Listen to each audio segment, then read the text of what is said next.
Selamat pagi saudara-saudara yang dikasihi Tuhan.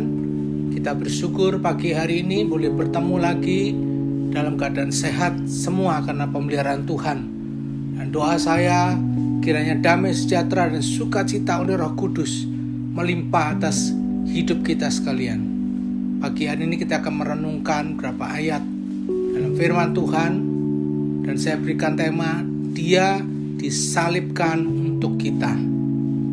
Pembacaan Alkitab kita pada saat ini terdapat dalam Injil Yohanes pasal yang ke-19. Dan saudara dapat membacanya secara pribadi setelah mendengarkan renungan ini. Dan ayat emasnya terdapat dalam Yohanes 19 ayat yang ke-17 yang tertulis demikian saudara.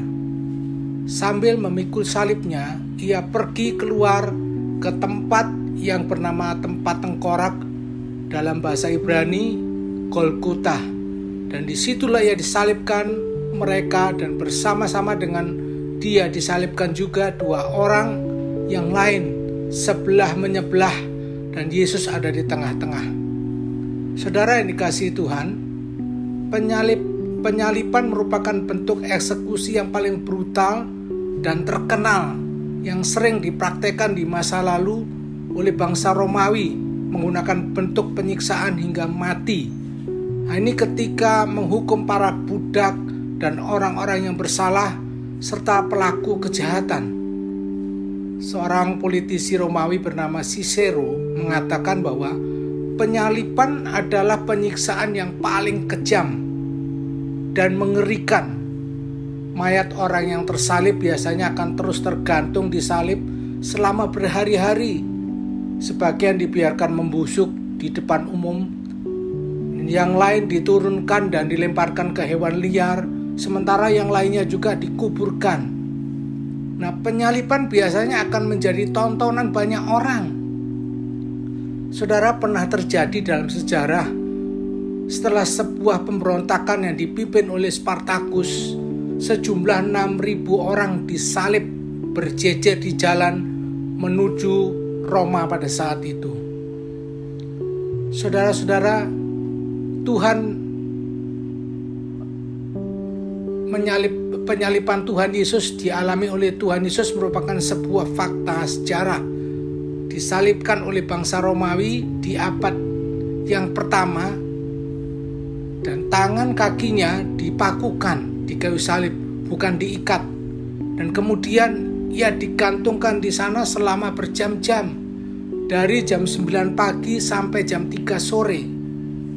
Sebelum penyaliban ini Tuhan Yesus juga sudah mengalami siksaan dan disesah, dan tubuhnya berdarah-darah, dan di atas kayu salib darah kembali mengucur dari kepalanya karena mahkota duri dari tangan dan kakinya, karena paku dari luka-luka di tubuhnya yang dialami saat dia dari kayu salib menjelang kematiannya. Begitu tragis, mengerikan, dan terkesan memalukan pada saat itu. Tapi di balik kematian Kristus membawa kemuliaan bagi seluruh umat manusia. Ia disalibkan untuk penebusan dan keselamatan kita semua. Kita membaca saudara-saudara dalam ayat ini, sambil memikul salibnya, ia pergi keluar ke tempat yang bernama tempat tengkorak, dalam bahasa Ibrani Golgota. Dan di situ ia disalibkan mereka, dan bersama-sama dengan dia disalibkan juga dua orang lain sebelah menyebelah, dan Yesus ada di tengah-tengahnya. Saudara yang dikasihi Tuhan, kita belajar dari kerendahan hati Tuhan. Ia merendahkan dirinya dan taat sampai mati, bahkan sampai mati di kayu salib. Ia juga rela membiarkan dirinya menjadi terhina, disalibkan di antara para penjahat. Sebagian besar orang pada waktu itu mengira dia kena tulah dan kutuk sehingga disalibkan. Padahal Tuhan sedang menanggung segala dosa umat manusia.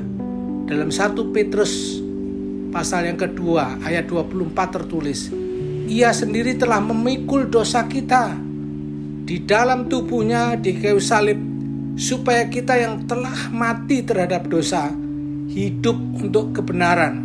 dan oleh bilur-bilurnya kamu telah sembuh. Nah saudara dalam Tuhan, Tuhan telah berkorban untuk saudara dan saya. Ia mati karena dosa pelanggaran kita dan kejahatan kita. Dan kita semua telah menjadi satu di dalam kematiannya, serta satu dalam kebangkitannya. Jadi kita sudah mati bagi dosa, dan sekarang ini oleh kuasa darah Kristus, kita hidup untuk kebenaran.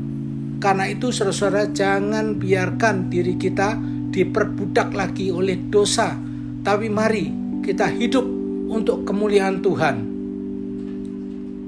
Pagi ini kita belajar tentang kasih dan kerendahan hati dari Tuhan yang begitu mulia, rela menjadi hina karena kita.